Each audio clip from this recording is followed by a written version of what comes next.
let's take a look at the passenger side headlight globe on the VZ.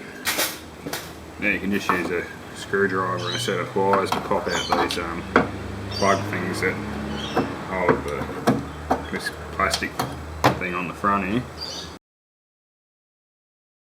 Alright, so what you want to do, reach in there, just turn that cap like so, that'll come off, and you got the plug on the back, you can just pull that off, then put a wire clip and your globe will come out.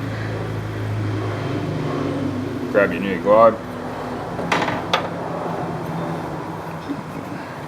hold that clip out of the way, don't touch the glass.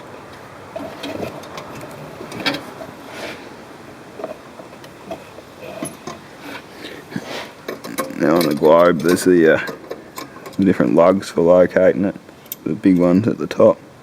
Get your wire clip, put it back under where it clips onto.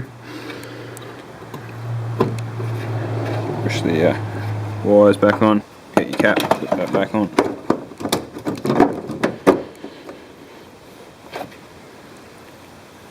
And just your nozzle for the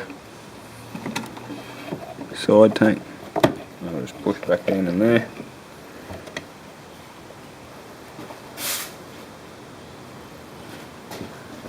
And put all these little clips back in.